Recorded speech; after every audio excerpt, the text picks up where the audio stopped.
All right, welcome everyone. Heidi, if you want to go ahead and kick us off here. Great. Hi, everyone. Welcome to day 2 of Collard Week. I'm Heidi Nordyke with Oregon State University's Small Farm Program. I just want to give a warm welcome to everyone, all of you that are joining us live, and for those that will be watching the recordings later. And if you want to watch it again, all of the recordings are posted on the Culinary Breeding Network's YouTube channel, which you're watching right now. And yeah, we are in the second day of our week-long celebration of all things collards. Yesterday, Michael Twitty had a fabulous presentation kicking off the week, all about the history and the significance of collards in the South, storytelling, and the conversation between Ira Wallace and Michael was, it just gave me such a greater understanding of collards and appreciation. The Collard Week is part of the Winter Vegetable Sagra, and so it's a whole winter-long celebration of vegetables. Radicchio was featured last week. The week before that was garlic. So if you are interested in those, all those videos are also recorded on the Culinary Breeding Network's YouTube channel.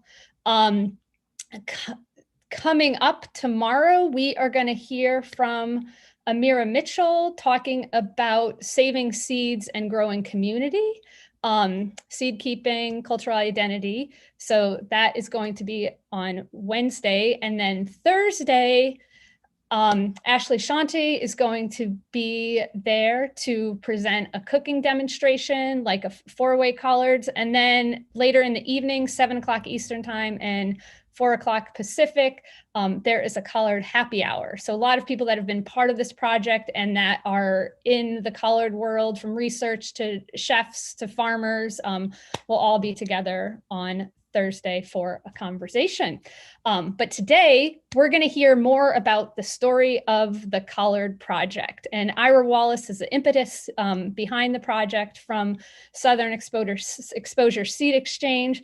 And we're going to watch a video. Ira's going to talk about the project. And then that's going to be followed by a presentation from Nora Hummel from Seed Savers Exchange and Nico Engelbart from SeedLinked.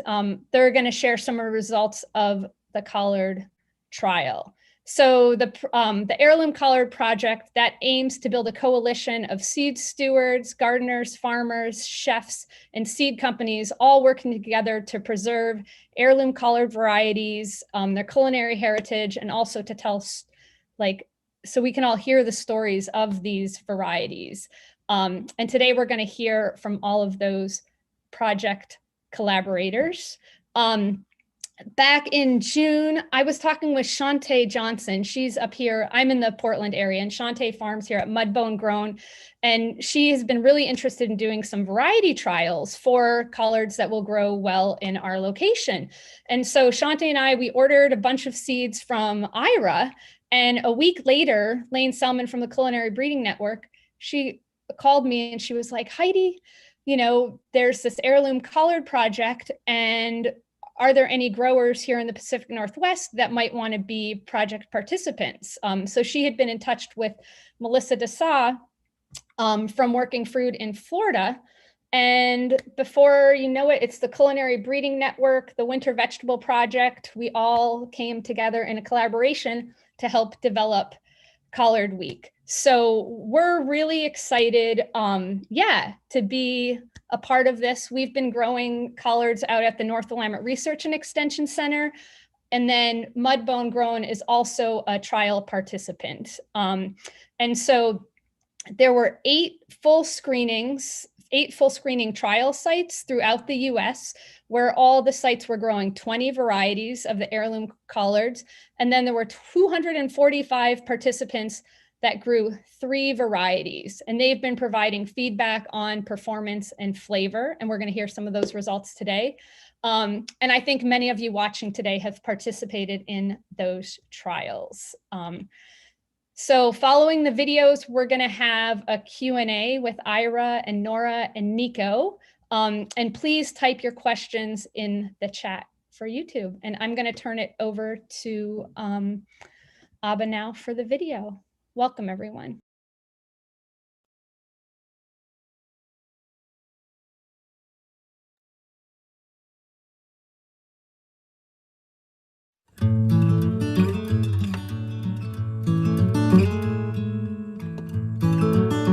Here we are. It's the first frost and we're out in the collard patch.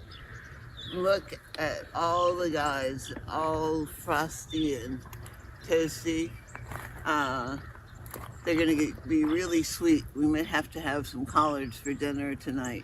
How did we get started on this collard project? Well, it started first with a book. This one, Collard, A Southern Tradition from Seed to Table.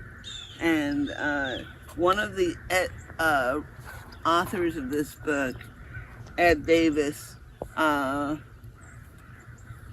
reached out to me when it was first coming out because I had written a little bit in Mother's News about collards, and I invited him to come to the Heritage Harvest Festival and give a talk about collards.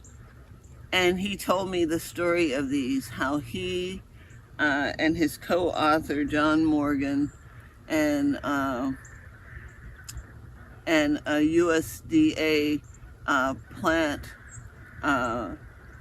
breeder had spent about 7 years in the 80s and early 90s collecting over 90 different accessions of heirloom collards. And I'm telling you, they have, you can see a little bit of the varieties here. Look at how much yellow there is in the green compared of this yellow cabbage collard versus the Fulton Stroud, which is much more of a blue-green type of a collard. But you still can't see it so much with the, anyway, so I got distracted. I was telling the story of the intrepid trippers who got us going with this collection. Mark Farnham, Ed Davis, and John Morgan. And they would go out and drive around, and where they would see a great big old bunch of collards, they'd go up, knock on the door, and say, "Good afternoon, sir. We notice your lovely collards.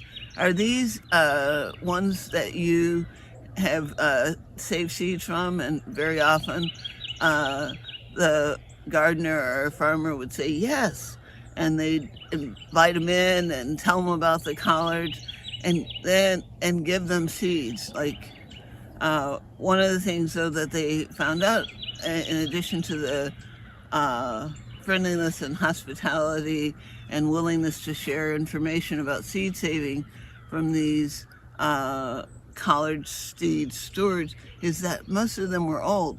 I'm 72, and I am right at about the median age for those seed savers, and many of them had nobody who was going to take on the stewardship of that variety. And so when I got introduced to this collection, I got interested a lot. And it just so happened that I was going to a garden writers event in Charleston, where Mark Farnham has his USDA gardens. And lo and behold, he was doing an observational trial of many of the varieties in the Davis Morgan collection. And that got me going. Oh my goodness. And then we started talking about what could we do about all these varieties. So we decided to ask the USDA for seed samples of as many of the Davis Morgan collection as they could get. And they were able to give us seed of 60 of the varieties that they had enough to share. And that first year, Seed Savers Exchange grew out all those varieties, and we grew them out here at Acorn Community Farm. And that is 3 times as many as what we have in the collection that we're showing you today. So there's a lot of collards. And we, looked at them. Look at that. Look at this nice purple one. I like this, Tabitha Dykes. It's beautiful.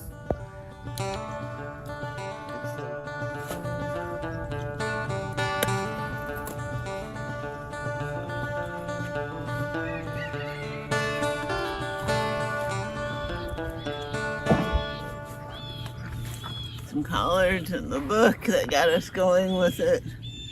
It's going to be so fun, to remember that first time when I walked up at the USDA and there were like rows and rows of these trials. And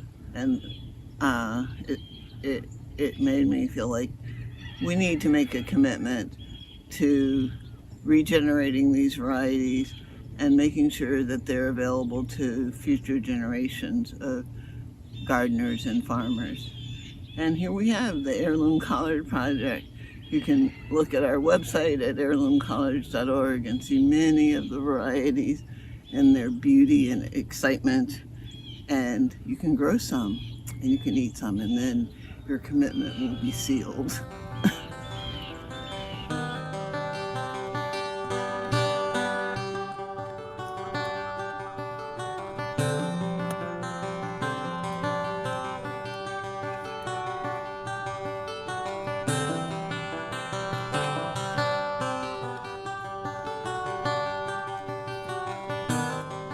Cabbage worm.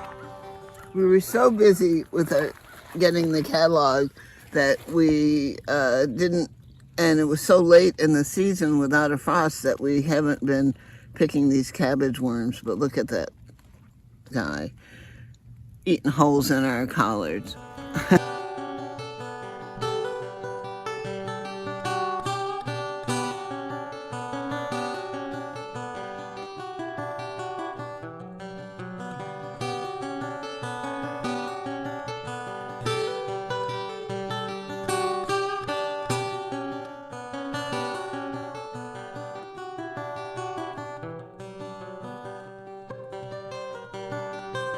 Walking here in the Garden of Collards, I realized how many people it took to get us to this point.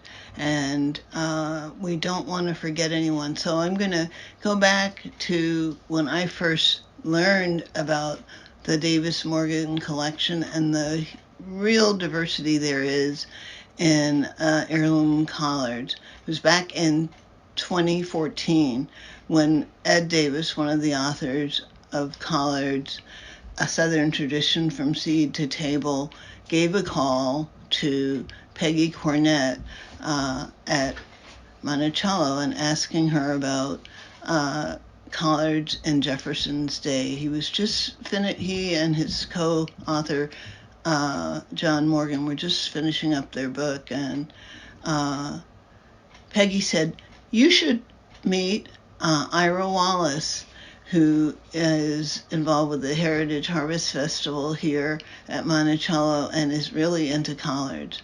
Well, lucky for me, Dr. Davis took her up and gave me a call.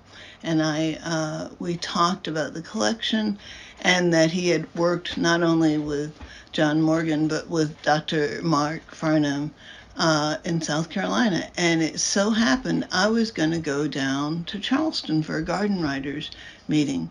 So I arranged to meet Dr. Farnham, and he was doing a trial of collards, some of which were from the Davis Morgan collection, which might well have been called the Farnham, Davis, and Morgan collection at the and I just saw so much diversity that I felt like we really have to do something and make all of this diversity available to gardeners and seed savers. So I reached out to Tora Johnson at Seed Savers Exchange, and we met a couple of times more at conferences that year, and started to assemble a team of collard enthusiasts.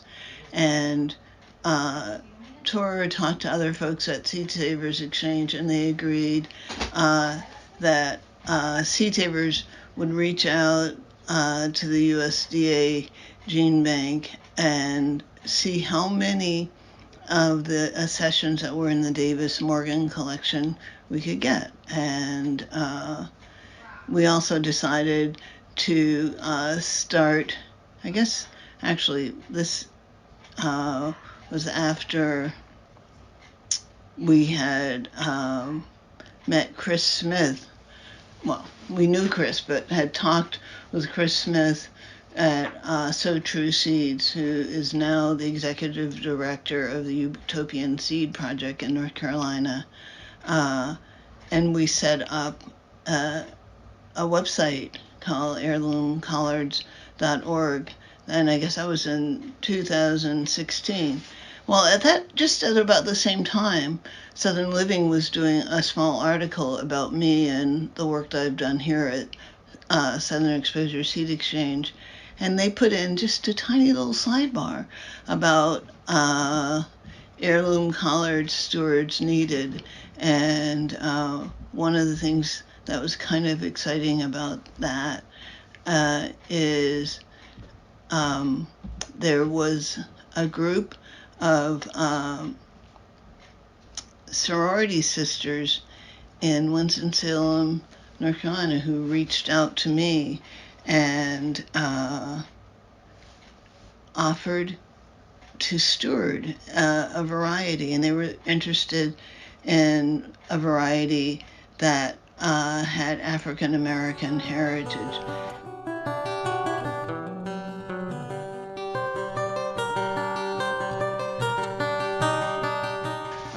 Yes, about the sorority sisters that saved William Alexander Heading Collard. That was a most amazing coincidence. Lorraine M. Mortiz, who's an attorney in Winston-Salem, North Carolina, which is the home of Old Salem, and they have an annual seed swap.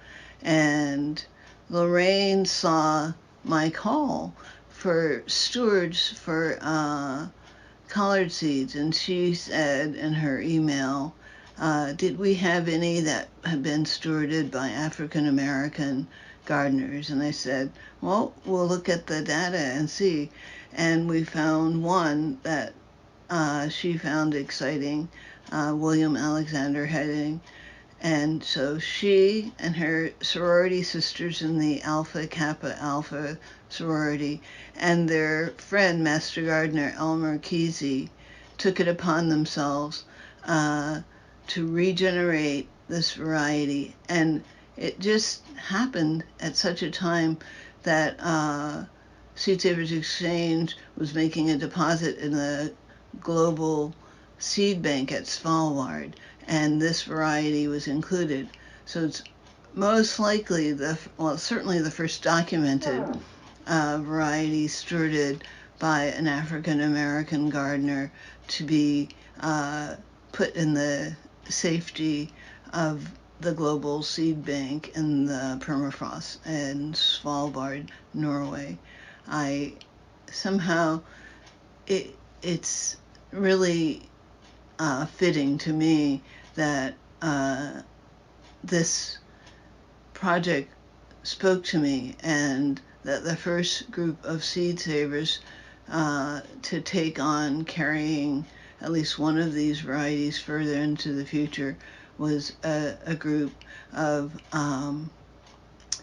well-educated, civic-minded African American women who perhaps were not many of them gardeners by Mr. Kesey's needing to hold their hands, but they were determined women, and this lovely variety has come to us.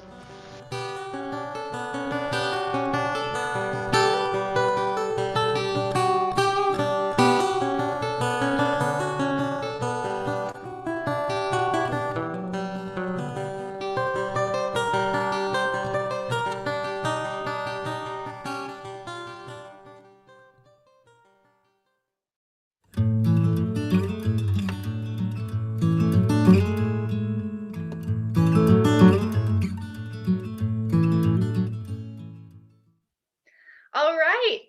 Well, welcome to the 2020 Heirloom Collard Trial results presentation. I'm Nora Hummel. I work at Seed Savers Exchange. Hi, everyone. I'm Nicolas Angelbert, and I work with seedlings. I'm super excited to dive into result today of the amazing colors trial that we have. Like, how many people do you have? 245. That's amazing. Yeah, we're super excited, and Nora's gonna dive into colors, and I will dive into seedlings and results and kind of see what the results are telling us. Great. Well, let's get started. I'm going to just give you a little bit of background on these varieties and on the trial. So I'm going to share my screen here. So this is an image that Chris Smith took at the Utopian Seed Project of all the 20 collard varieties that we're growing this year, which I thought would be cool to include. So earlier this year, amidst the pandemic and all of the crazy uncertainty, a group of us got together, myself, Chris Smith, Melissa, Disa, Rejoice Blackwell, and Ira Wallace got together and kind of hatched this idea of this collard trial. And we reached out to all of our networks across the US and got a group of really excited folks together to grow out these collard varieties. So most of the participants are in the southern United States, but we also have some on the East Coast, a pocket in the upper Midwest where Nico and I are located, and some folks on the West Coast as well. And we kind of had three main goals for this project. The first of that is to get these seeds of these heirloom collard varieties into the hands of growers. These varieties are really meant to be grown and shared by people all over the US, all over the world, and we really just wanted to connect people with these seeds. We also wanted to generate some enthusiasm and renew engagement in the Heirloom Collard Project, which took kind of a brief hiatus since its start in 2016. And we also wanted to collect data about variety performance and observe the incredible diversity that we see in this collection of heirlooms. And to do that, we partnered with Nico at SeedLinked. So really quickly here, I just wanted to define the term heirloom. That term kind of gets tossed around a lot these days. And so at Seed Savers, we define the term heirloom as a variety that has a documented history of being grown and shared over a long period of time. And for our documentation purposes at Seed Savers, we've identified a couple different types of heirlooms. So this is a graph of the different types of heirlooms that are associated with the 18 heirloom varieties in this trial, and I'm just going to define them briefly for you. So the most common one is a likely heirloom, and we give this term when we have some information of heirloom stewardship, but maybe not a ton of concrete facts. We also have historic heirlooms, which are varieties that have stewardship history dating before 1950. There are also modern heirlooms, which have stewardship dating after 1950. We have a couple community heirlooms in the trial, and these are varieties that have documented stewardship with a group of people in a particular geographic region. And finally, we have documented heirlooms, and these are varieties that just have a ton of information from the donor that include photos and recipes and variety descriptions. So this is just a glimpse of kind of the different types of heirlooms that we have in the trial. So where did the seed come from? So the seed came primarily from the Seed Savers Exchange collection.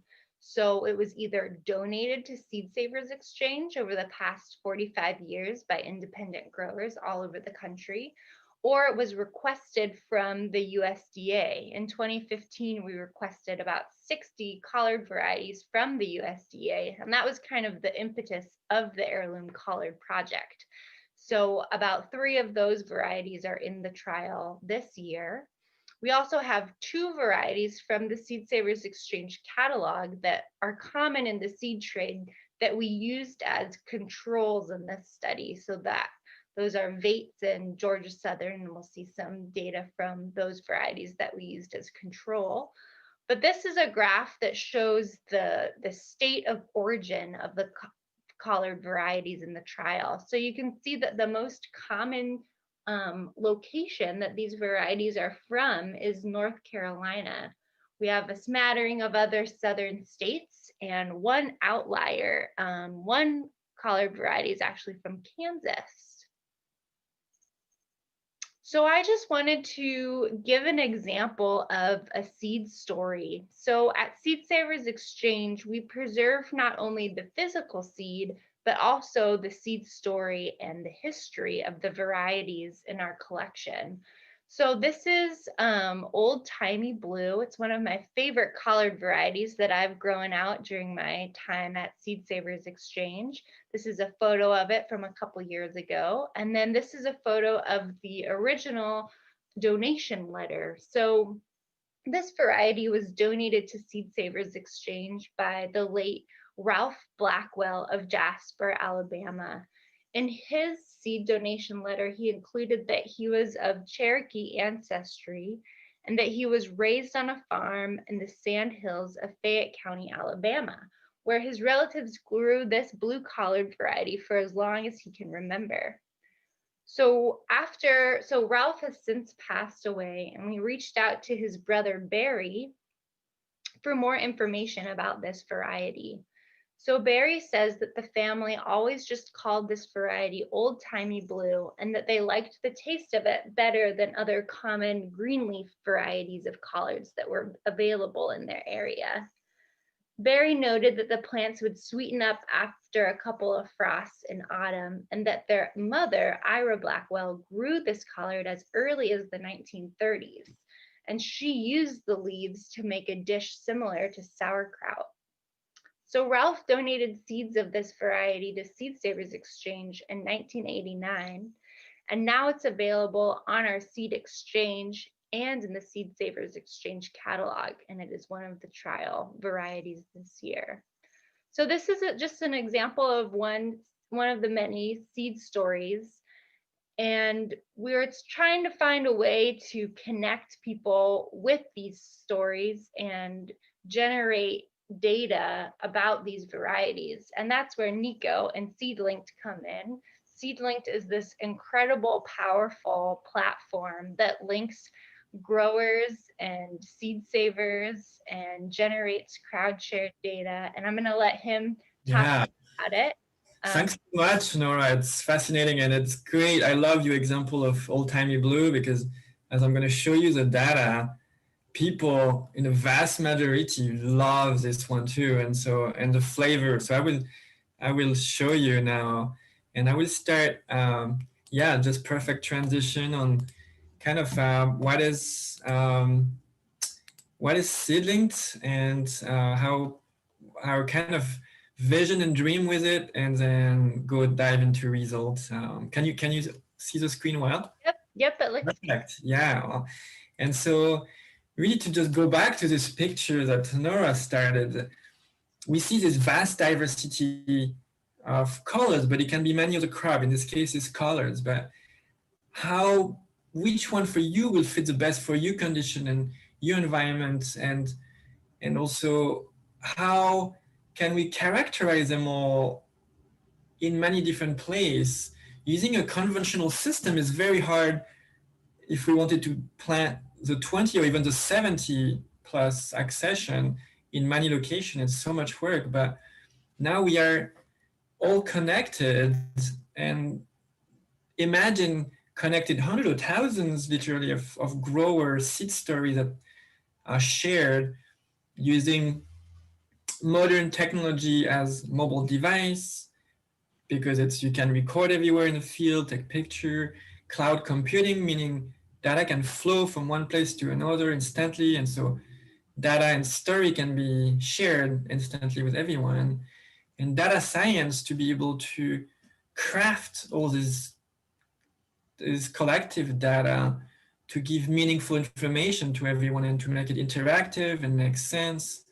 And so that's kind of the daunting task we've been trying to do for the last 3 years, and we're not there yet, but we are improving every day, especially working with all of you, giving so many feedback. And this is really how SeedLinked is growing as a truly collaborative project. And so think as SeedLinked as two parts. One is crowdsourcing information to characterize all those variety or heirloom, but then the step two is really to connect and give back or create value with this data to give meaningful information to everyone, and connect environmental data to put the story into context, into place and time and people. And so really right now we are really at this, as building this platform ecosystem, we are really at the middle, the track, and analyze, so crowdsource information, share the result, but really where we are heading now, and in February, we're gonna launch another version where we will have a seed exploration where everybody could look for all this data in a crafted way that makes sense, and also building kind of a social media exchange within the platform where people can really share and exchange information of all the seed story. And from here, I want to kind of show you a little bit how it's gonna look like in the future too. As a quick example here, our search or explore, let's say tomato, and think about maybe colors here, looking at maturity, different traits, different filter of like growing conditions, season, and so forth. And then click on, let's say, one variety and be able to see kind of a data-driven story.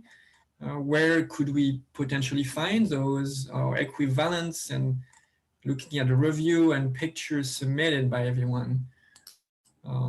But also what we're excited about is, imagine in this color trial you may have participated, if we could have had a group within the platform where you could exchange picture, comment, or the amazing video from Nora on how to review the traits could have landed right there at the same place as where you take also the information. And so kind of have a full ecosystem of being able to search, create wish lists, being able to track and see results all at the same place. So that's kind of a quick overview of where we are going. And now I really want to dive into the results. I want to say also that Seedlink is not only the colored trial, there's more than 2,000 growers now sending data on about 32 different crops, and we had already more than 350 trial, or close to 60,000 reviews submitted already. And so it's really amazing how this collaboration is emerging. Yeah, so now let's go to the most exciting. It's a trial, and I want to share, this is a view that you don't see if you participate in the color trial. It's a view that Nora and I can see. And here we can track you a little bit. We can see, all right, how many people planted as of today? We see that 129 planted.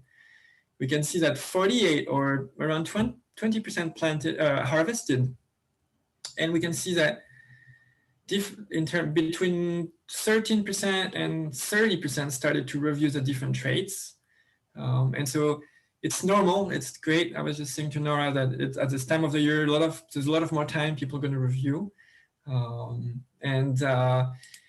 In terms of results, to dive a little bit, just to show you a little bit of the architecture.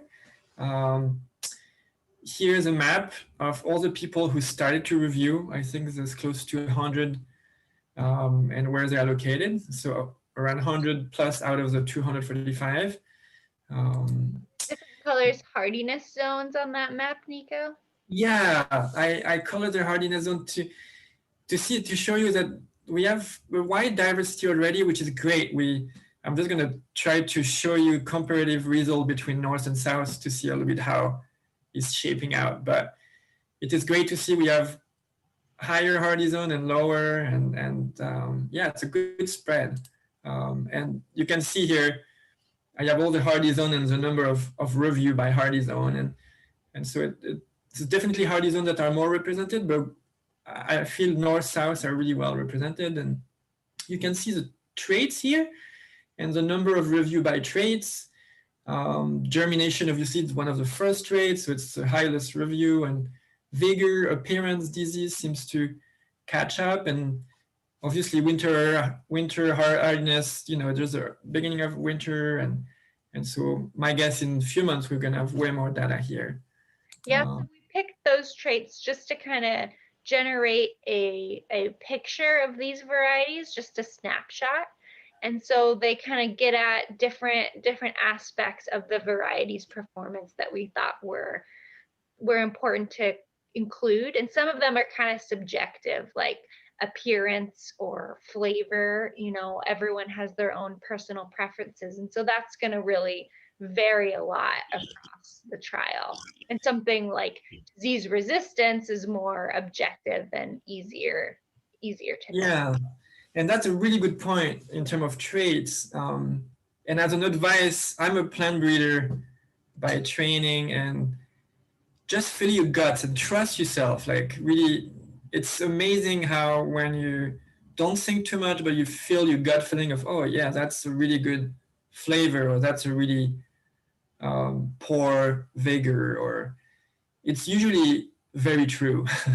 And you will see how the data now, just looking at overall data here. So here you can see the 20 variety. I believe Vate and Georgia Southern were the two check, right? Yeah, and it's interesting to me that Vates is on the lower side.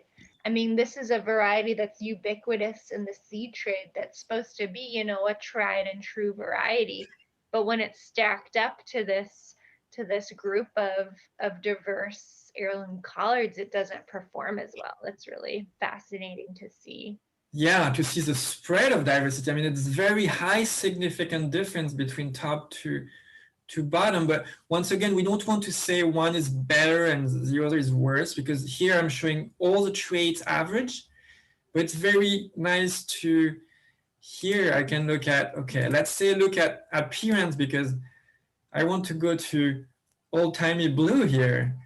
see how Well, people, I really like that one. yeah, it's fascinating. Like, and it by far, it's really amazing. And and like let's go to People are used maybe to seeing those green collards, but collards can be a lot of different colors. And so I think that was cool for people to see.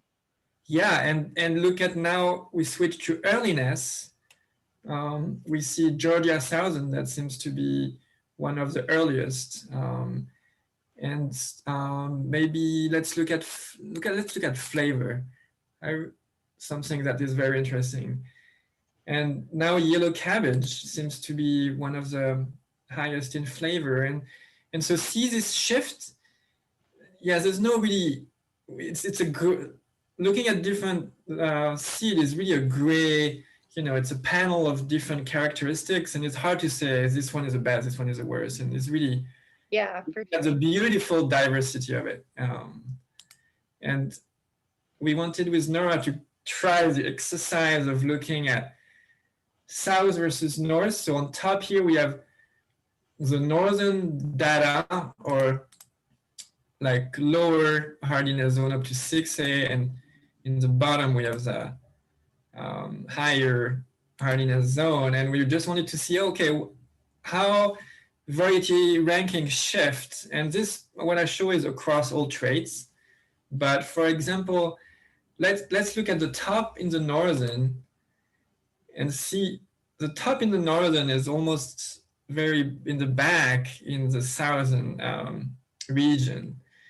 So we see review that seems already to change from northern to south, but we have variety also that we call stable in plant breeding that seems to be doing similar behavior between region, or like Georgia that have such a huge difference between the two. That's interesting to see that some of these varieties are really adaptable and perform well in a diverse array of climates where others might do better in the north or in the south. Yeah, yeah, and so that, and we are 20% in terms of data, and when we're going to have the full amount of data, the picture is going to be even more interesting. And what I want to finish here with all of you is, when you're going to be done with your trial, you're going to have access to this result right away. And so when you're done here, your trial is going to appear in completed. You click on results, and here you have even more data than what I show. Here you have the data from everyone. You can select the trait you want. You can look by traits or multiple traits or all traits. You can also look at people, like really the preference. Would you like to grow this again? And you can see this difference here. When you glance over the variety, obviously you receive only 3 out of the 20. It was kind of the reason of the model of best and worst. It was not perfect, but you over in it, like for example, I grew William Alexander heading, and I can see my rating compared to average rating, and I can see the number of review for each traits for this given variety. So it's allow you to see, oh yeah, I review this, and everybody else average is this, as you kind of put into context. You can also look at picture from everyone that posted picture with the app. You can also like them if there's some that you like. You can curate. You can look at let's say look at all time blue, if I can find it here. You can look at comments and see here again somebody commenting on how beautiful it is, and even resistant to disease and bugs. And so you will be able to play with all that, and that's something really we really want you to do. Yeah, thanks so much for listening, and I was super excited to present this with Nora. Yeah, thank you so much, Nico. It's really fun to see those results, and we're excited to look at all the data together, and we're gonna write a blog post and share that on the Collard Project website when we get all the data in. So thank you all so much for participating, and we're gonna have a Q&A so you can ask us any questions about this presentation. So thank you so much. Bye. Thanks, everyone.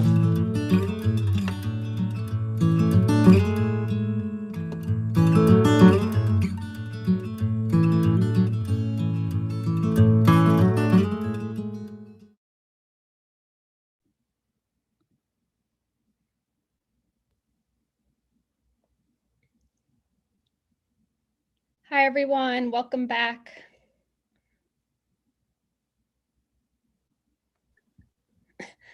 Hi, everyone. Welcome back. That was really wonderful to hear all of the stories and the origin story of the project from Ira, and having Nora and Nico sharing the results so far. Again, a reminder to everyone to please use the chat for your questions. And, you know, I'm looking forward, like, just learning more about these stories of the collards, and then all the work that you all have been doing, and the trial participants, as you're like going to be writing new pages to these stories with these projects. And we're going to start with a question for Ira. And Ira, there were a few questions in the chat there of, like, what is your first seed you ever planted personally? And then to follow up with that, what is your first memory of collards? Oh my goodness. I don't remember, maybe some bean, because when we were little kids, my grandmother would give us beans because it was a little bit easier to handle when we were little. So I remember it more from her having other small children do it when I was a little bigger than actually doing it. But presuming she treated me the same. So that was good. And what was the other question? It was, what is your first memory of collards? Oh man, collards at New Year's. Because honestly, when I was younger, really young, I wasn't totally about those green leafy vegetables. And at holidays, my grandmother would make every dessert and every vegetable that we grew. And you had to eat some of those vegetables to get at the dessert. So, but by the time I was about 8, I was like, let me get at those collards. Excellent. Great. Thank you so much. So Nora, there were a lot of questions. There were a couple of questions from people that are wondering, is the project going to continue? From Chicago City Colleges, they were wondering, they have a seed saving program too. And have you connected with them? And then also, again, how can people participate if the project continues, or when the project continues? Yeah, so I haven't heard of that seed saving program in particular, but I will definitely look into that and reach out to them, because a really kind of the heart and soul of this project is regenerating these varieties, both from the Seed Savers collection and the ones that we procured with IRA from the USDA. So the next step really of this project is to identify seed stewards that can help us regenerate these varieties so that we can share them with our communities. In terms of the trial, so this trial really came together at the last minute, and I'm kind of that we pulled it off. I was laughing. We kind of, it's been such a crazy year, and there's been so many variables, so many things going on. Everyone's trying to just adapt to a changing environment. So I'm kind of impressed that we got any data at all, and that we got this large of a group of people to participate. It's really, really incredible. And this diversity of people from all over the country, it's really exciting. So I think we have to look at the results of the trial and come together as the Collard Project team and decide what we want to do for next year, if we want to grow a smaller subset of these varieties in a trial, maybe like the favorites from the trial or something, or try a whole new group of collards. We selected these 20 collards based on a couple factors, but one of them was the inventory available from Seed Savers. So, we only have a finite amount of seeds available of these varieties. So we need to make some decisions about how we use them and what we think is the most appropriate thing to do. So that wasn't quite a full answer, but stay tuned if you're interested. We will definitely reach out to everyone if we're going to do another trial again. Excellent. And yeah, tomorrow the presentation is going to be on seed keeping and seed saving. So we had a few questions in the chat about, yeah, like, there was one, is it possible to grow collards in pots? Like somebody lives in the city there. And then do you all have any recommendations for where people can learn about how to grow collards? And Ira, I'll ask you that question. Okay, well, sure, you can grow them in pots, but if you want to grow ones and save seeds, you're going to need quite a few pots because they're an outcrossing. And although many of the stewards of some of these heirloom varieties grew from a small number of plants, you really don't want to have such a small number from brassicas. And so, of course, if you have some friends, you might be able to all together each grow in pots. I mean, Craig LaHouye grows his tomatoes in pots, so you can grow full-size plants, but it would be a little bit of a challenge. And of course, you have to winter them over, because they're biennials and they need a certain amount of cold. So Seed Savers has great information. We have information at Southern Exposure. There are a number of articles that have been written, about collard growing and seed saving. So, and I'm sure we're going to write some more for the heirloom collard website. So there's a whole seed saving putting away over winter that Nora already put up there that probably is one of the coolest ones I've seen on that topic. Very nice. And that's on the blog of the Heirloom Collard Project webpage. Excellent. So there was another question, and in the chat, I think Mel up in Washington answered this. Someone said, how could I tell what variety of collard I'm buying at the grocery store? And then I also want to remind people, like if you can grow your own, fantastic, or going to like your local farmer's market or your seed co-ops and having those conversations and hearing the stories behind those varieties. So down in the South, if you went to a grocery store and it had collard greens, Ira, what variety do you think those might be?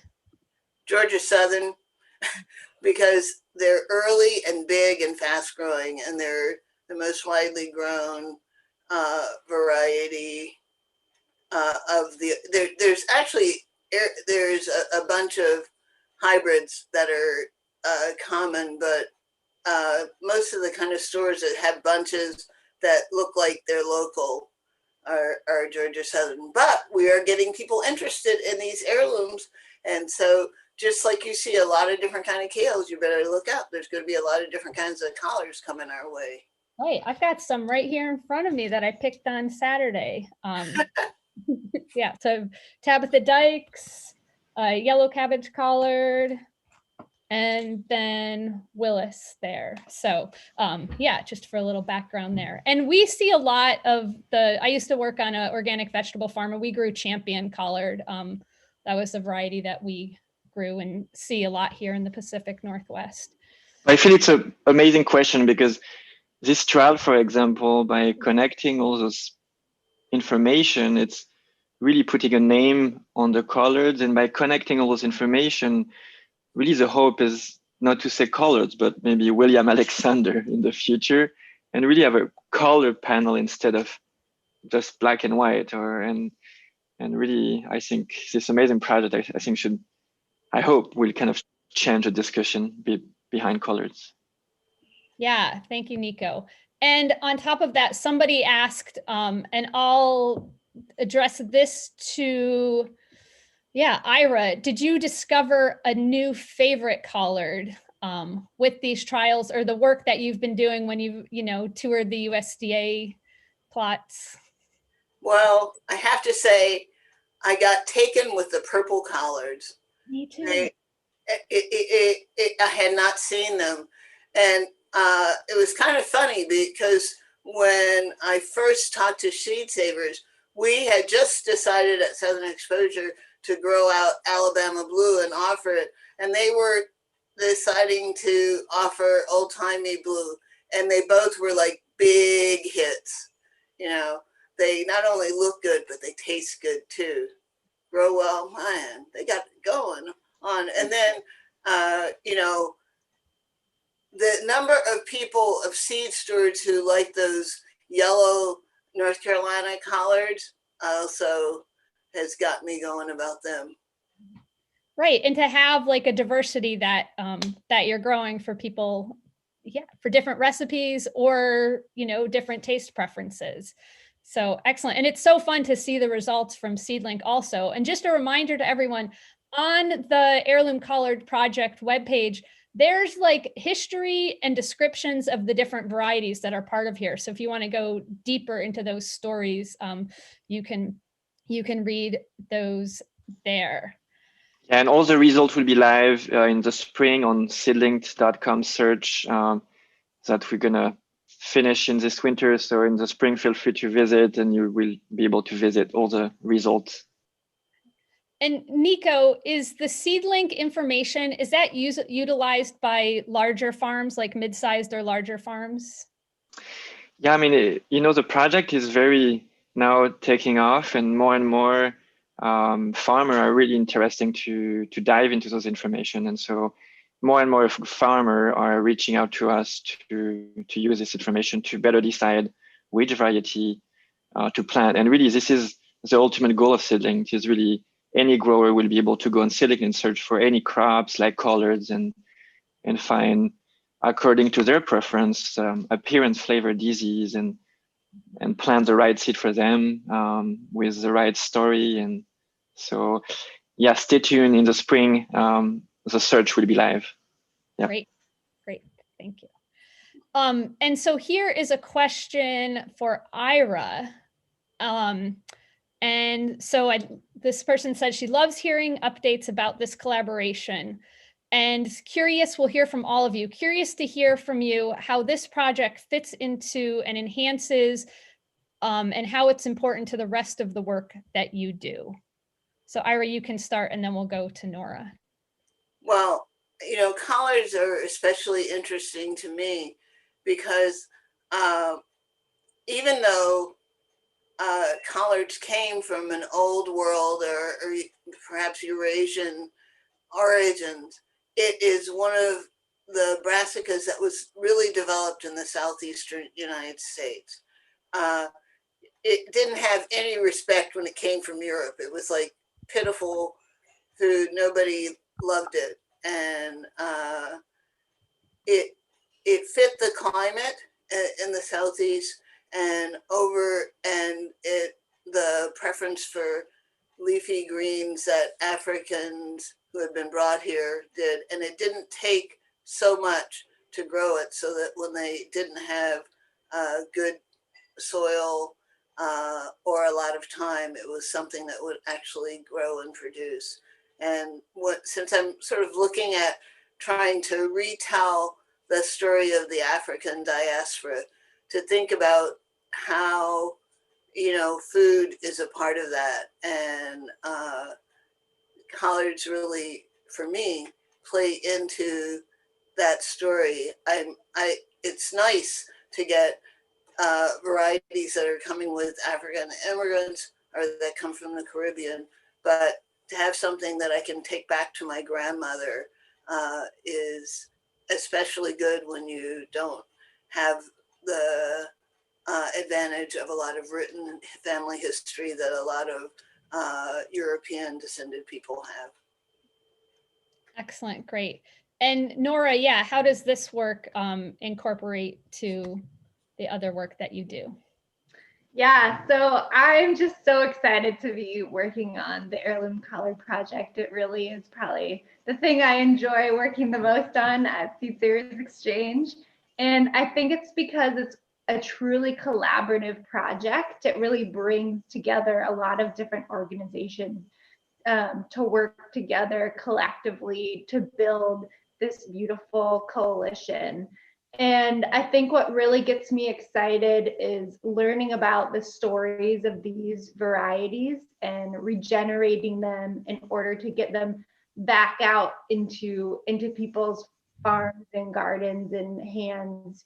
You know, we're not just like creating this collard museum of all these beautiful varieties. You know, it's really this active working group of people regenerating these varieties and getting and sharing their stories and their culinary traditions and getting them back into the soil. And so I think it's just a really beautiful project that really gets at the heart of Seed Savers' mission to grow and share heirloom varieties. So I'm just super thankful to be working on it with Nico and Ira and everyone else that's involved. So yeah. Excellent. So we are going to wrap up in a few minutes for the transition. But one question was, how can we influence the larger food system to embrace more diversity in the food supply chain? And I'll, take a go at that, is just buying from your local farmers, talking to produce managers of saying like, can you carry these varieties? And right now it's building up the seed stores for more of these diverse varieties and having a name, you know, like you have your apples that have all sorts of names, Cosmic Crisp, Brayburn, Fuji. And, you know, if you could go to the store and have your William Alexander Heading collard by name and the stories behind there. So I think, you know, on multiple levels working in there. And so there's a fair number of questions in the chat on like seed saving and seed stewardship, and tune in tomorrow for that presentation. Nora will be on board and can help answer some of those questions too. Thank you all for joining this part of the session, and I'm going to turn it over to Melissa. And yeah, we'll go from there. Thanks so much, everyone. Bye. Bye. Thanks. Bye. Thanks.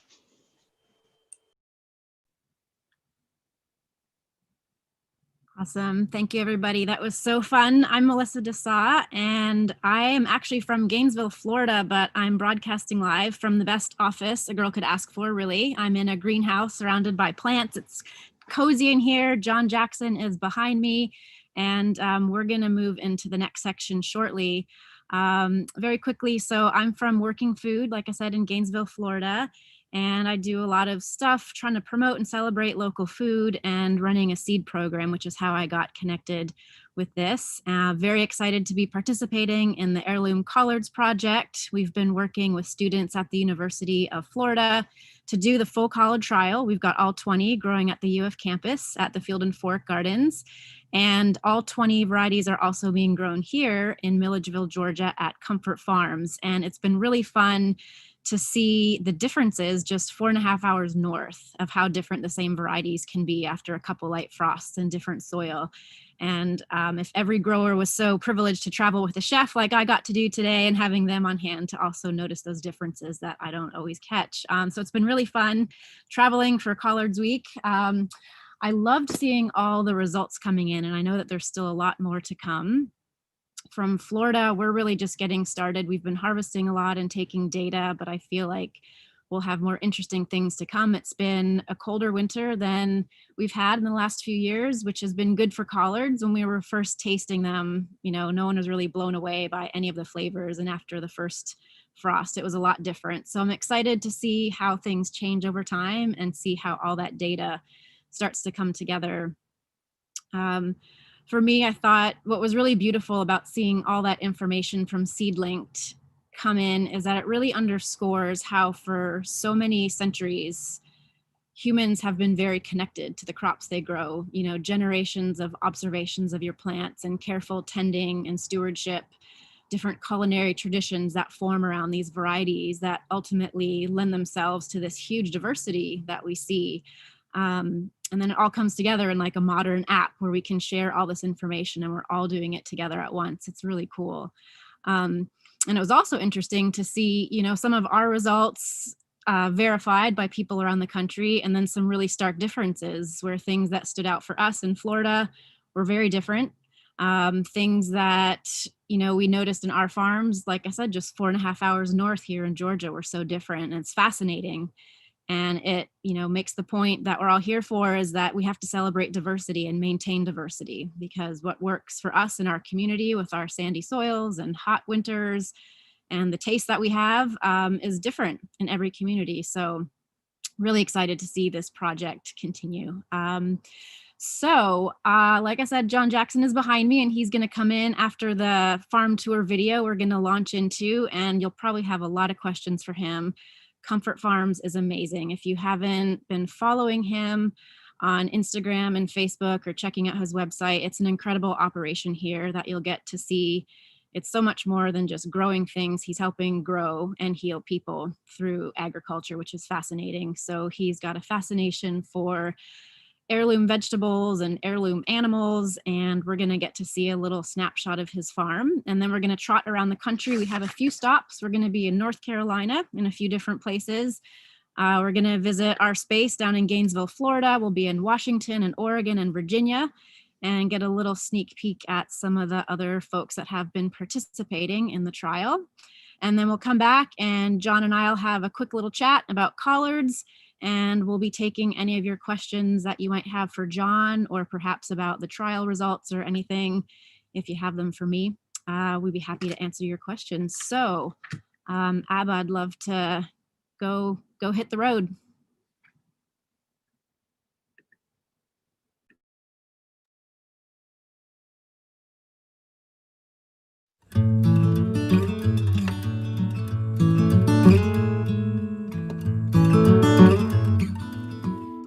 Imagine being a vet looking for help with nowhere to turn, and someone tells you about Comfort Farms, and you come to this place, and the only thing we care about is putting you to work on the farm. Good day, folks. My name is John Jackson. I'm the Executive Director of Stag Vets and the founder of Comfort Farms. And what I'm going to do today is give you a tour on how we use an immersive approach to agriculture and the healing of our veterans, bringing their families together and inspiring our community. One of the things we do is that we force veterans to work outside of their comfort zone. You can only grow when you work outside of your comfort zone. When you stay in your comfort zone, it's one of those things that you can't grow. And that goes with anything in life. So bringing veterans out here, having them deal with their issues head on while they work the land is the most important thing to us. We use an approach that we call agro-cognitive behavioral therapy. It's a fairly old world technique that we're using warriors of old, from samurai to Mongolians to all the ancient warriors of the past, had a balance between the earth and between their healing. And it's something important for us.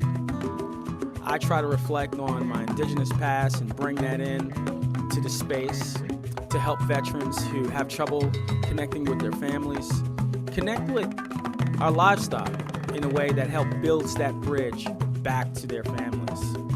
It's an important process. Feeling the energy of this place is an amazing thing, and you will attest to it that the vets in the community, along with their family members who come here, they feel the magic of this space.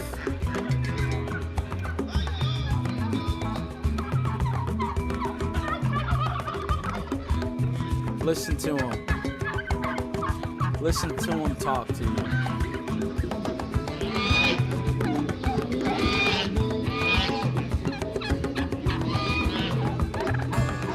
Hear them?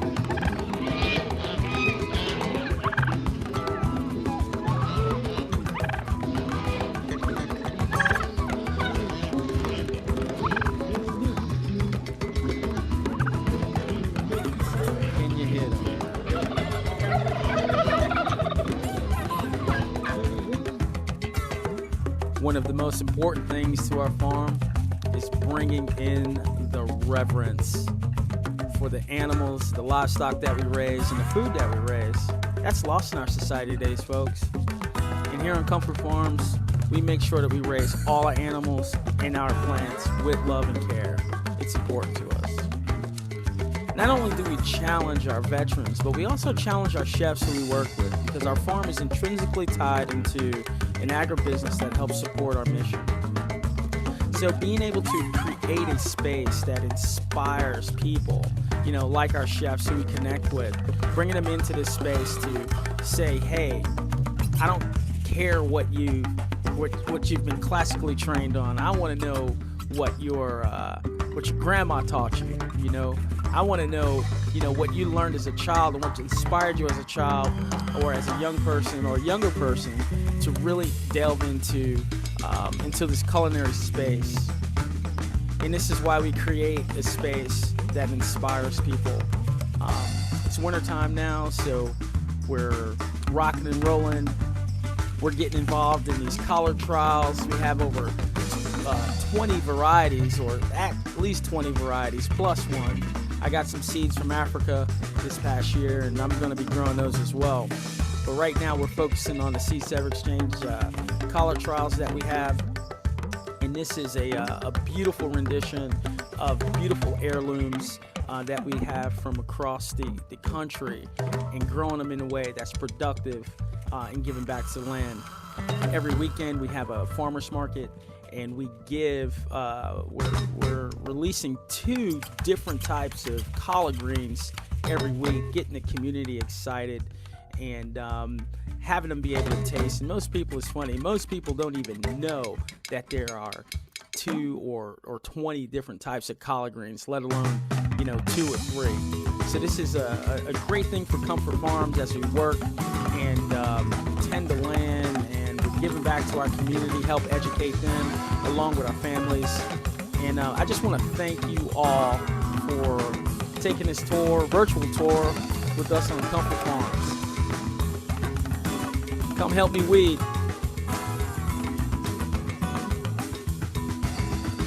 Y'all take care.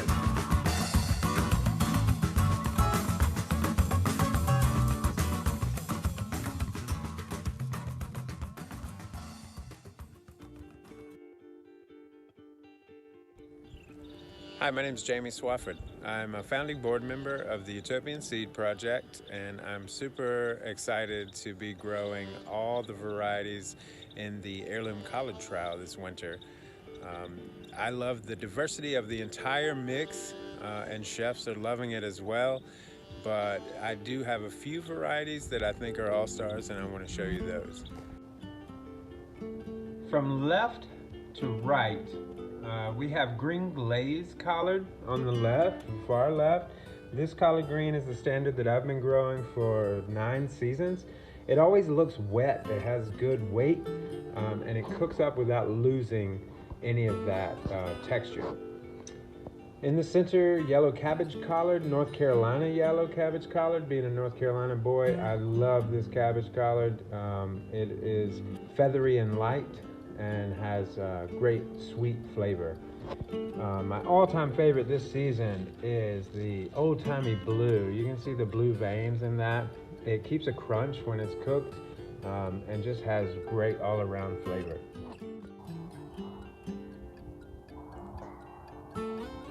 My name is Melanie Edwards of Ebony by Nature, where I am participating in the 2020 Heirloom Collard Variety Trial. I'm located in Enumclaw, Washington. And this year I had the opportunity to grow out all 20 different heirloom varieties, and I would like to share with you my favorite 3. This is North Carolina Yellow, one of my top picks for my favorite varieties of the 2020 Collard Variety Trial. I really like this variety because of its unique bright yellow color, and as well as how beautiful and vigorous the plants are. They really thrived in this wet Pacific Northwest climate, and the plants have a sweet, very sweet taste, very mild in flavor, and I really enjoy this plant overall. My second favorite variety is Tabitha Dykes. This is a beautiful dark green plant with bluish purple stems. The taste of the plant is sweet, almost nutty. And overall, I just love the appearance of this, and I can't wait to get it on my family and friends' dinner tables. My third favorite variety is Wallace. This one actually really surprised me. The plants are all very uniquely different. Some of them a light green color with white stems, some of them a green with purple stems, and a mix all around in the variety of the color of the plant. And at first I thought that there was something wrong, and then I realized that that was just the diversity of this plant, and I think that's what I really enjoy about it. This was had the largest growth in all of the varieties planted here, and it reminds me slightly of the rainbow lacinato kale that has a lot of diversity and color as well. So I'm giving this one a 2 thumbs up. It has a slightly cabbagey flavor taste to it, and I just really look forward to seeing more of this variety in my life. And we're about halfway through the Collards Tunnel, and I'm going to turn it around and give you a little experience of what it's like crawling through and checking on my collards.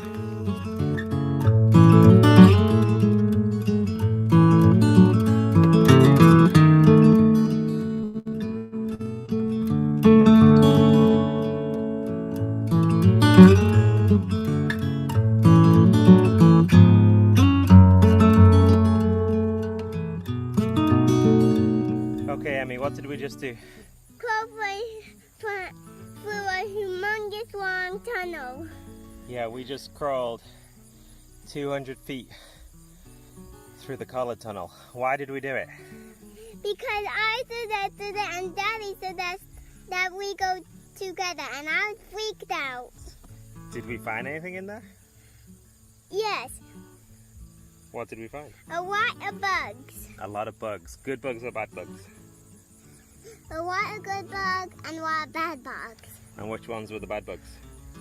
Aphids and Aphids. Not that many aphids, just on number 21. What else?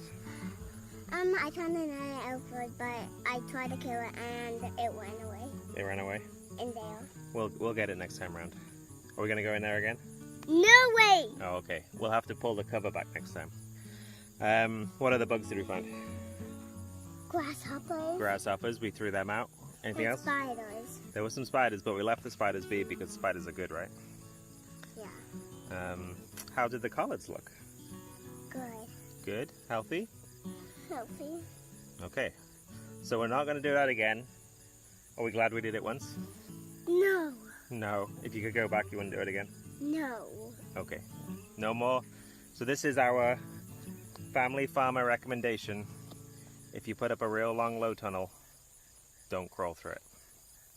Anything else to add, Emmy? I am never going through that tunnel ever again. Okay. Point made. Good luck. Okay, Emmy, what have we been doing today? I don't know. Have you helped me do anything in the collards? Yeah? What did we do? Pick caterpillars off bunnies. Yeah. Do you want to explain what bunnies are? Bunnies plant. Bunnies plant. Believe it or not, my daughter is capable of speaking in full sentences, just not when on camera.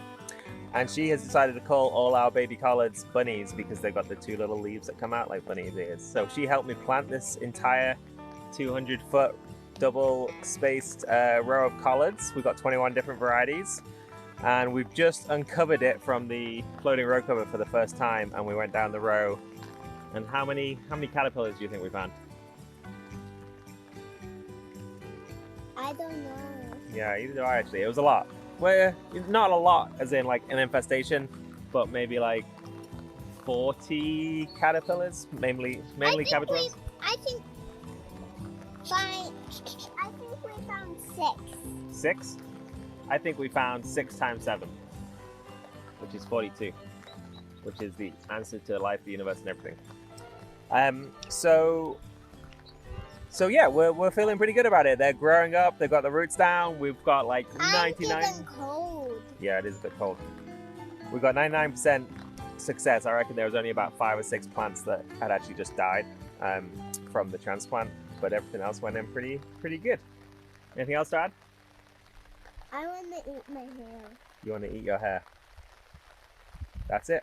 That's the update from the field. Quick update from the collard tunnel. We've kept all the majority of the nasty bugs out. Now all my collards are getting big. The tunnel's kind of lost some of its tension, so I need to go repin it. We're gonna get some rain this weekend. I think everyone's gonna be pretty happy and perk up a bit. But we might actually be getting ready for one of our first harvests. So I want to just give you a quick walk down the collards row. What you're seeing is a front row and a back row. And then every time we hit a hoop, we have a change in variety, and the front and the back row is also a different variety. So they're all in blocks. There's 21 varieties in total. They're replicated twice, front and back rows, randomly distributed. And so in that way, we can kind of eliminate, or at least average out any disparities in the field, or the rows, rather. These varieties, all 20 of them came from a USDA collection that was collected in the Southeast. So a lot of old-timey heirlooms are represented here. And then we have one variety that Jana Fishman gave to us with a cool history that we're going to write up on the website called Lotties. And we're going to include, we included Lotties in this trial, even though there's just 20 varieties. They're included in the National Heirloom Collards trial itself. So pretty excited that they're all growing up. I'm going to harvest them for the first time next Friday and get them to Ashley Shanti, who is the chef at Benny on Eagle, who's going to do a cooking demonstration for a collaboration with the Culinary Breeding Network and the Heirloom Collards Project, which will be airing in December for Collard Week. I was a little on the fence about it, but it's probably the best thing I've ever had. It's phenomenal. You got to come down and try it. It was the best thing I ever had.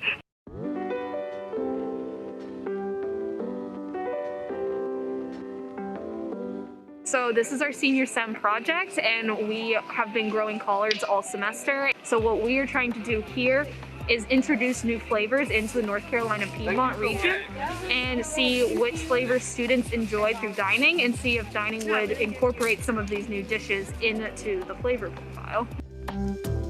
One of the coolest things about this project is they've been working all semester with these outside clients who focused on saving heirloom vegetables, and in particular this national project on heirloom southern collards.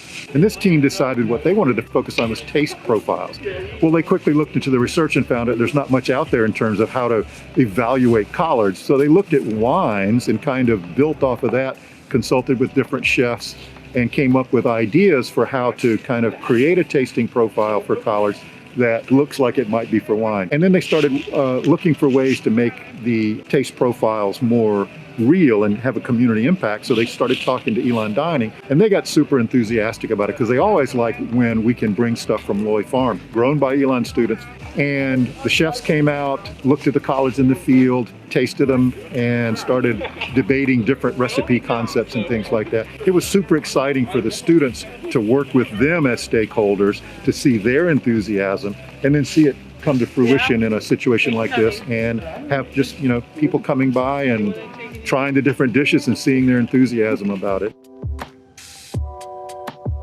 So I took the North Carolina yellow collards and I made a light tempura batter, and I deep fried that for like 30 seconds or so. I made a nice miso soy vinaigrette, and I added golden raisins and almonds.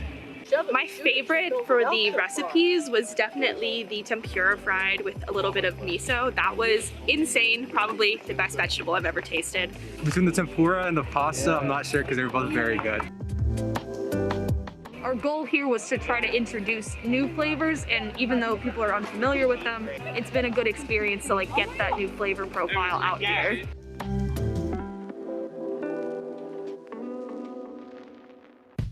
I'm Heidi Nordyke with the OSU Extension Small Farms Program. This is our plot at the North Willamette Research and Extension Center, where we've been growing all 20 varieties of the collards. Reuben Garnett is an undergraduate student in agricultural sciences, and he was out in the field on the 17th of November and said, "Heidi, come look at all the differences in the Tabitha Dykes." So Reuben's going to walk us through what he was seeing. What I'm looking at mostly is the veins, the color of the veins and the shapes of the leaf margins. Because all the plants are kind of the same shape. But when you get in close, like here, if you look, it's all purple down all the way through, but it's still got a kind of open, kind of 50-50 stem or third and 2/3 stem length. All of them are basically like that. But then you get a plant like this, which starts having this weird multicoloring, and then the leaves extend farther down the stems. Not quite the same. And then you step over here, and you get a combination of this completely uncolored, a non-purple, but still more similar shape. But it's got no purple at all. And then if you look at the margins are crinkly. I don't know if there's a technical term. And then you get to something that's like here with very, very little green, and it's all purple, but it's still retaining that shape. This might be, and that's some that I harvested here. Yeah, that's probably it. Hi, welcome to Field and Fork Farm and Gardens. We're located in Gainesville, Florida at the University of Florida, and we try to do three main things out here. The first being education. We educate our students with hands-on learning experiences to connect with their learning in the classroom with what they can apply in the field. We also interact with our general public and try to be an extension tool in that way. We also incorporate research, bringing different professors of agroecological studies out onto the farm to do field trials. And we produce. Obviously, so much of this stuff is good to learn about, and it's good to eat. So we have a pantry on campus where we bring all the produce that we produce. In this area, it's really hot and really humid, southern, and we love collards. We're so excited to be a part of this heirloom collard project.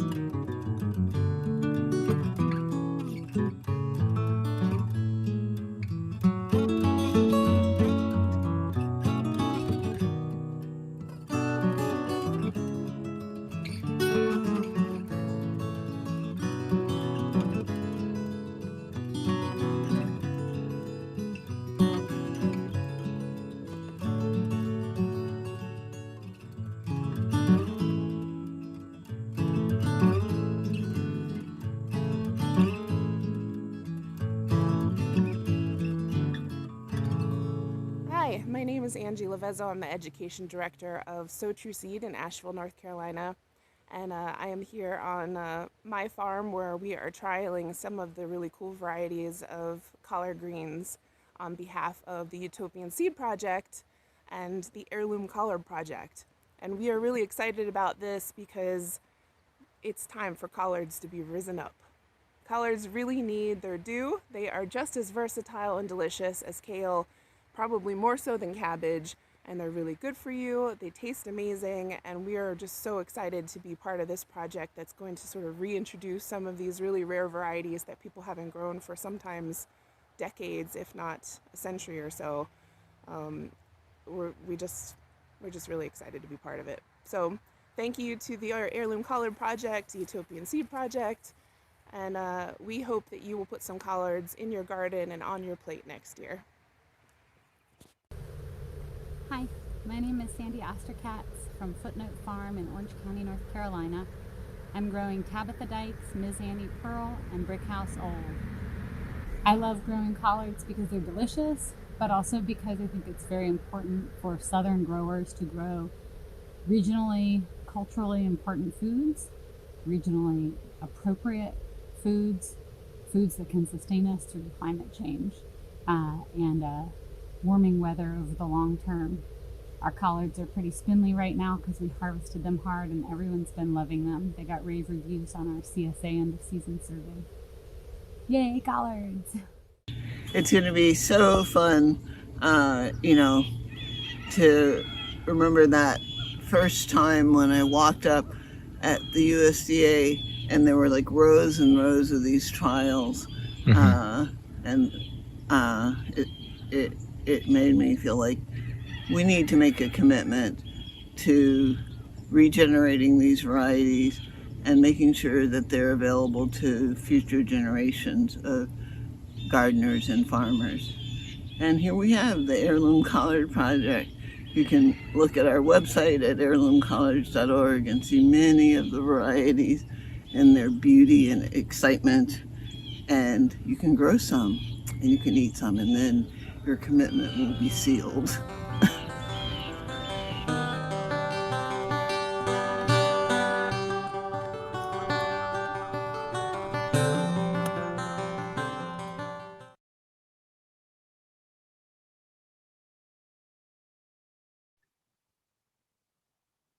All right, what a treat to see a little piece of everyone's farm and garden and hear their story around collards. John's gonna join me. There he is. Hey, John. You're mute. How's it going? Can you hear me now? We can hear you now. Thank you so much for that beautiful video and all your hard work with everything you do, and particularly with the collards. Thank you. All right, so when I called you several months ago to ask you about participating in this project, you jumped on it pretty quickly. I kind of knew you might be a good fit because I've been following all your excitement around heirloom animals and vegetables. What is it about these old heritage varieties that gets you so excited, that made you want to jump in? Coming out of the military and dealing with so many of our veterans who passed away, many people don't know about them, and I was trying to find a way to connect with the land and myself and healing, and it just seemed so fitting to kind of like revive the stories of old heritage plants and animals, because everything has a story, and we kind of tie that into the helping of our veterans too, that you're just not a vet. You have a lifelong legacy and a history, and working with plants and animals, getting these guys to build that bridge with understanding the stories of old and how they connect with their culture and how things move and shake around in this world. It builds that bridge from the food that we eat, the food that we take care of, to their own personal lives and the lives that we actually lost overseas. So it's kind of a weird thing in a way, but it actually works out pretty well. I don't think it's weird at all. It makes total sense to me. So we are in the middle of Georgia here pretty much, and we've had a little chance to tour around Milledgeville somewhat, but there isn't a ton going on around here, but you've kind of made it happen. How have you been able to share this project and other stuff you do with your community and get them engaged in this work? Yeah, so you're right. We are in the middle of nowhere, and Milledgeville literally is in the middle of Georgia. We're it's about 2 hours outside of Atlanta. But the main thing for me was starting from the roots up and really telling that story, talking about my successes, my purpose in farming and what I plan on doing. That story resonated with a lot of people because when they go shopping, they don't necessarily connect with their food, but when they come to Comfort Farms, they actually have a chance to see, what we're doing, connect with our veterans in a way, and also connect with their food in a way that's really meaningful. And so we've become kind of the pride of, Middle Georgia, in the sense where people take ownership to this program, and they support us with that just by basically, sharing those stories. That's great. And you had mentioned earlier that you were promoting some of the different collard varieties to your market customers to kind of get the hype up for coming on down to get the different stuff. And what have you heard from your customers? How are they responding to seeing these interesting varieties? Well, I tell you, it's we made a switch because of COVID, and it was like, okay, I'm no longer doing a summer market, right? And so we said we're just going to go all in and just do a fall, winter, and spring market. I know it's pretty brazen of us to do that. With that, there were certain type of things going on where what type of veg are we going to grow during the winter, not really knowing it and understand it. And with the collard trial, it kind of forced us to obviously grow. When that first frost hit, everything kind of like suffered a little bit, except the freaking collards. The collards were king and queen. Every single variety that we grew out here, it went through the first frost, through the second frost, through the third frost, through the fourth frost, and people got stupid excited because when we started sharing that we had over 20 varieties with this collard trial, people were like, there are 20 varieties? They had no idea that there were more than just one variety. And so what we did was we said, hey, we're going to do 2 varieties per week for our market. And I go ahead and talk about the history of those 2 varieties. We share them at our market, and people just come in to go buy those varieties, try them. But most importantly, because of the frost, because of the winter, collards reign king and queen around here. And it's something that's going to be a sustain for us even going into next year, where we're going full out on this special brassica. It reminds me of something Michael Tweedy had said yesterday about this vegetable really being the thing that can make sure people are fed and nourished. It's so hardy and it grows for so long, and we can cut it and it can keep growing, and we can replant it and stay fed all winter when other things struggle. Yes, absolutely. Yeah. So you're one lucky farmer to have chefs here all the time. They are roasting pigs. They are making you, I don't know what I saw in the kitchen over there earlier. It looked amazing. What have they been doing with the collards and other interesting stuff you crank out of this farm? Oh man. So if you're a chef lucky enough to come to Comfort Farms, first thing I'm going to do is kick you in the chest with things that you really don't know about. And I'm going to force you to work outside your comfort zone, because we believe that you only grow outside of your comfort zone, right?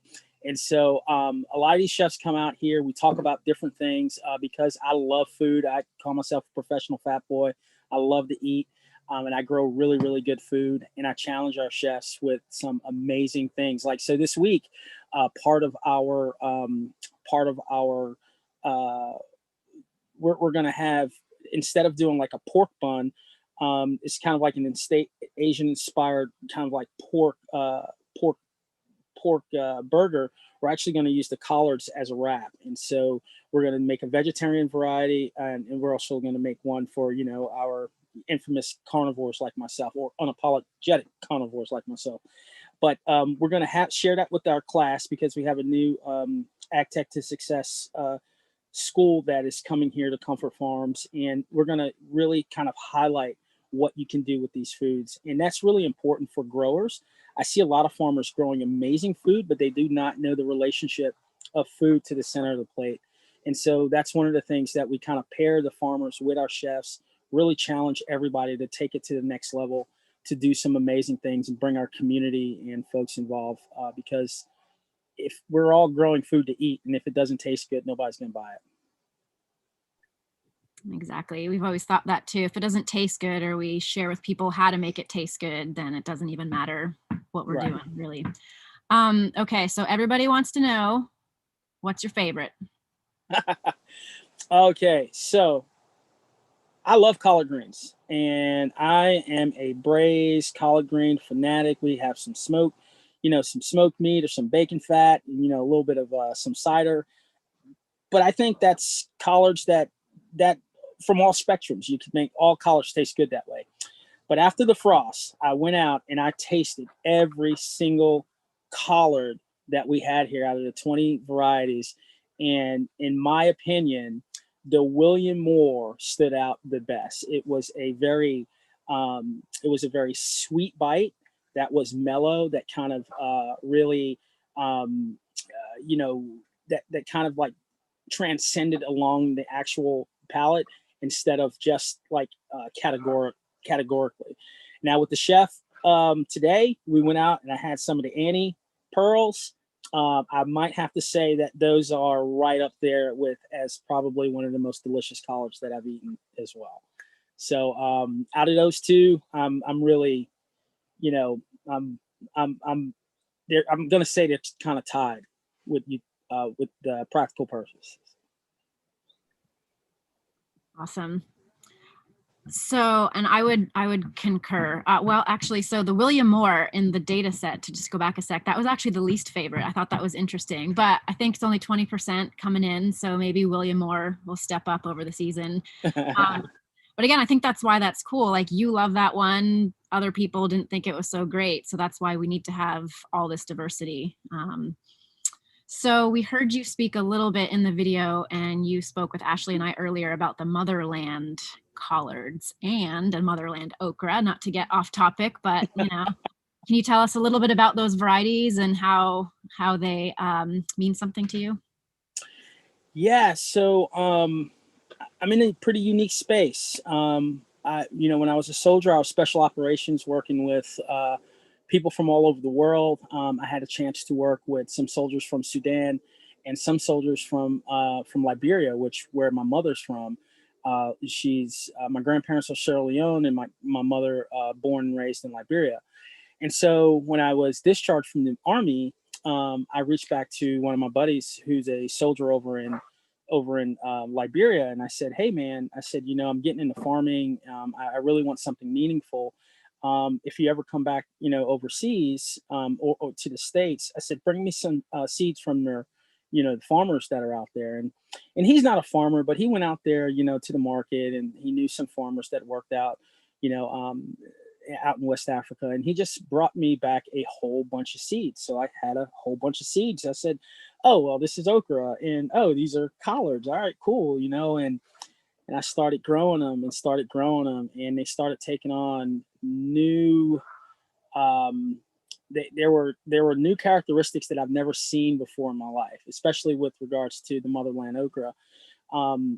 The reason why I'm calling them motherland, especially with the okra, is because they are from my mother's land.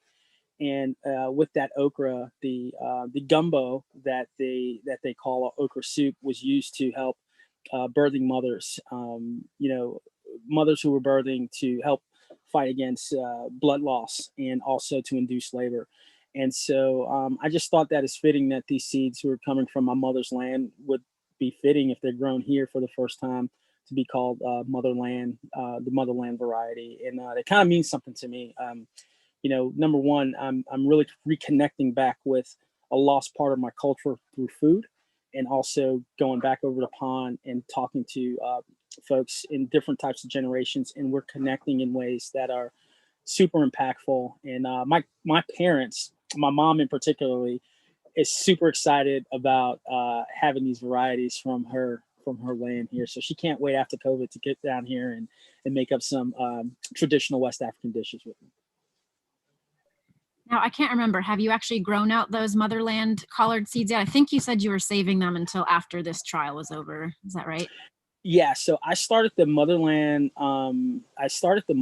collards as soon as I got them, and they did something that I've never seen any other collard do. They went straight to bulk. They said, "We're in the ground, plant our roots, and let's seed out." I've never seen that. I've had other varieties here that I've put through hell and high water, refused to bulk. These guys went straight to bulk and developed seeds right away. I don't know if that's a regional shift thing or whatever. I mean, something's going on there. So I have a bunch of seeds from the actual original plants that we had, but I'm trying to. But that was in hot weather. I'm actually starting to grow them now in a much cooler weather, and we have some trays that we just started. Well, we're all excited to see it and wish you luck saving lots of seeds. Maybe they can be in the trial in a few years. Oh, I would love to. It would be my honor. Yeah. So I'm just looking at the questions here. I guess we don't really have a visual because it bolted right away. Sorry, Chris. Nora's asking if you have any seed saving projects on your farm and does it have a place at Comfort Farms yet? Oh yeah. So part of, I mean, we're a small, diverse farm, and one of the things we're teaching other small farmers is that we have the ability to save seeds and varieties that have economic, historical, and regional significance. And so, with that being said, we are stress testing a lot of seeds. Things that are typically grown in the spring, we're grown in the fall. We have a unique climate down here where we're pushing things. I'm actually working on a very unique project now with artichoke. So I'm growing.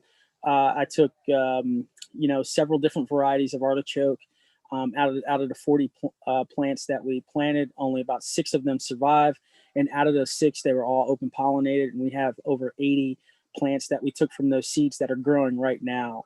So that way I can establish a kind of like a Georgia artichoke. And so we're working on how to do those things. As veterans, we're novices in this space.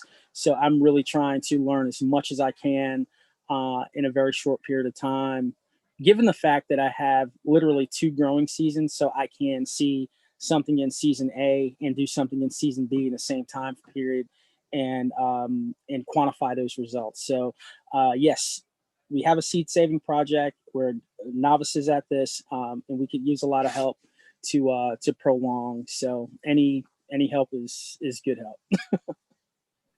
Well, we've got your back, and there's a whole network of people out here that want to see that succeed. It's important, especially for these collards. They need some seed keepers and some farmers.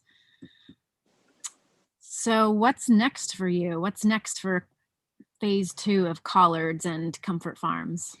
So phase 2 of collards and Comfort Farms is we just acquired 5 acres in the back.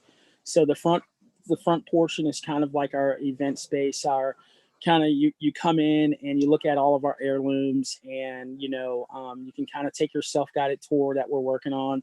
Really kind of COVID has shifted us into kind of creating, with the help of Baker Creek, we're going to do like a living legacy heirloom museum here where people can come in and read about and understand the history of these varieties, and then be able to purchase those varieties or purchase seeds of those varieties.